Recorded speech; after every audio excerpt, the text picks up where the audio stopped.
La protection des sources d'information des journalistes, appelée aussi secret professionnel, est, avec la vérification des faits, la base de la déontologie du journalisme et de la liberté de la presse.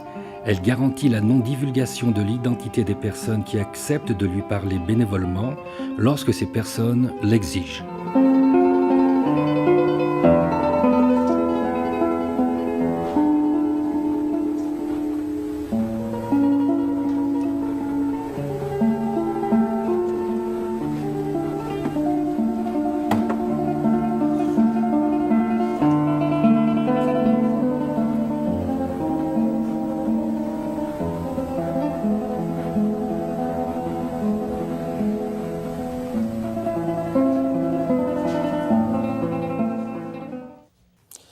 Bonsoir, Monsieur Leclerc. Bonsoir.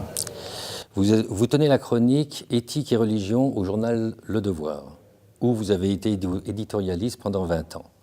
Diplômé en droit de l'Université de Montréal, vous avez été columniste indépendant au quotidien de Gazette. Vous collaborez au 30, le magazine des journalistes du Québec, et vous enseignez à la Faculté de l'éducation permanente depuis 1990. Monsieur Leclerc, la Fédération professionnelle des journalistes du Québec a été fondée en 1969.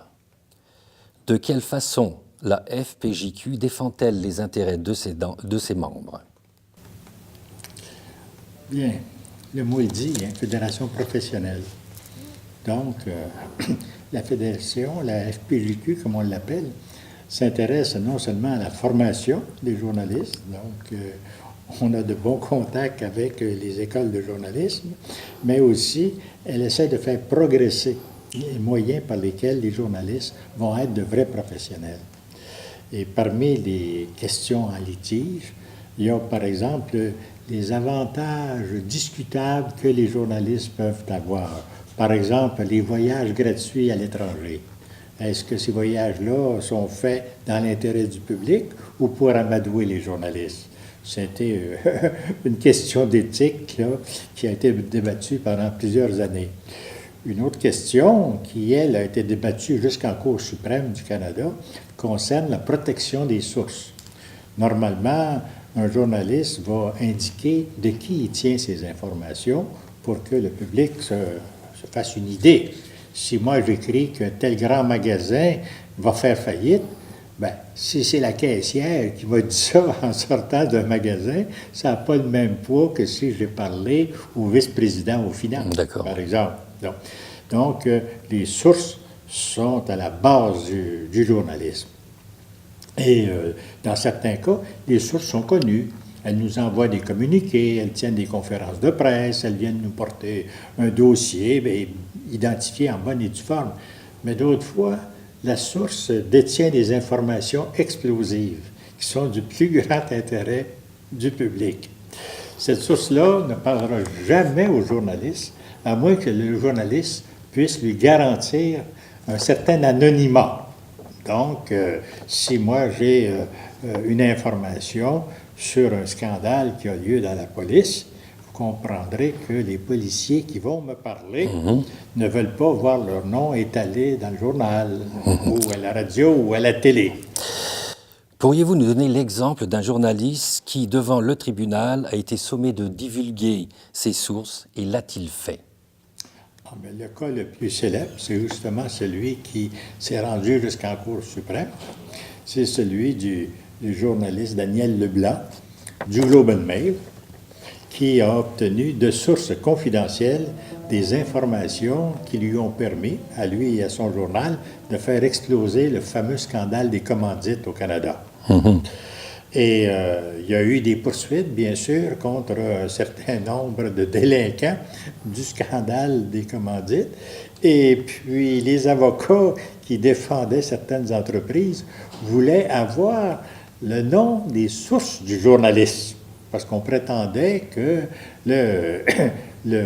ces sources-là étaient de connivence avec le gouvernement, puis il fallait les amener aussi en cours pour que les plaignants aient pleinement justice. Et le journaliste se débattait. Il a refusé de livrer sa source. Dans notre système, il n'y a pas de protection des sources qui soit garantie dans des lois.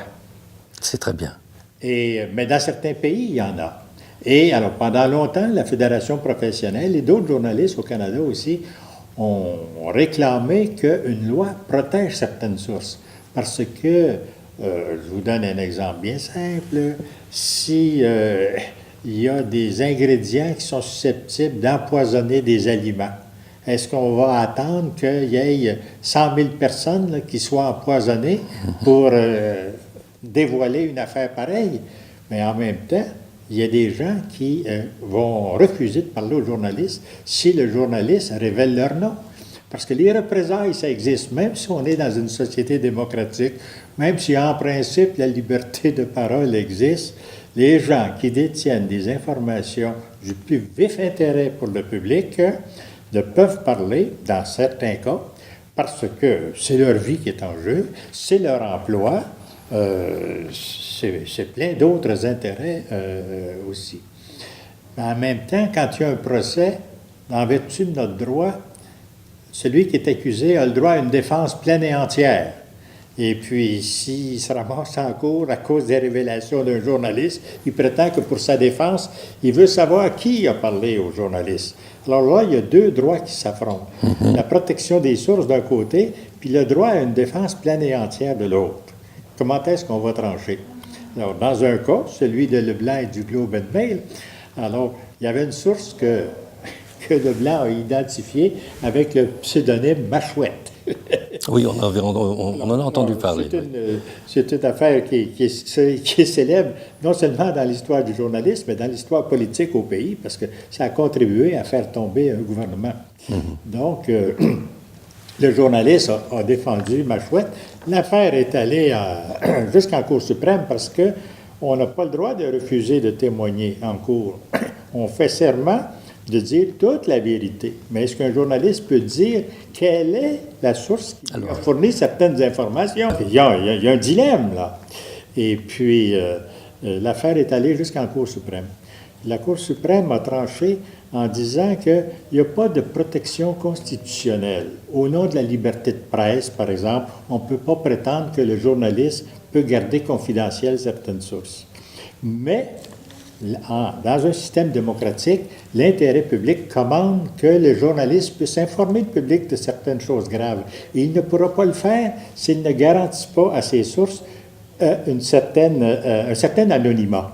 Donc, sans avoir une protection, j'allais dire, inscrite noir sur blanc dans la Constitution, le journaliste peut, dans certaines circonstances, bénéficier de l'anonymat pour ses sources.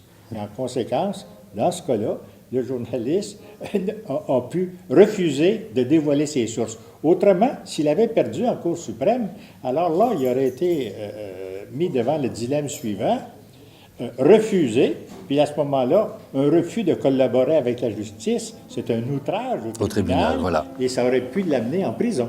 D'accord. Mais là, il a échappé à la prison. C'est très bien.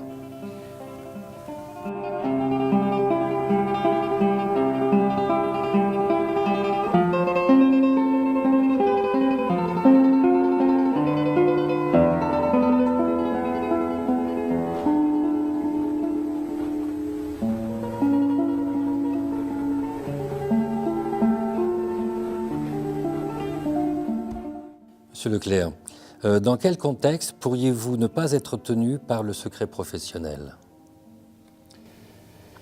Dans le contexte où le journaliste ou ses sources seraient mêlés à des activités criminelles. Vous avez, par exemple, dans la convention collective, c'est le Code de devoir, mais aussi dans d'autres journaux, une clause par laquelle la direction et le syndicat s'engagent à protéger les journalistes contre toute divulgation des sources, parce que le journaliste qui refuse de divulguer sa source, là, il peut être jeté en prison. Donc, c'est une affaire assez grave, et pour la source et pour le journaliste. Sauf si de garder secrète l'information ou surtout le nom de la source, ça serait protéger une activité criminelle. Autrement dit, on ne peut pas se cacher derrière la déontologie, l'éthique journalistique pour participer à des activités criminelles, les favoriser ou les cacher.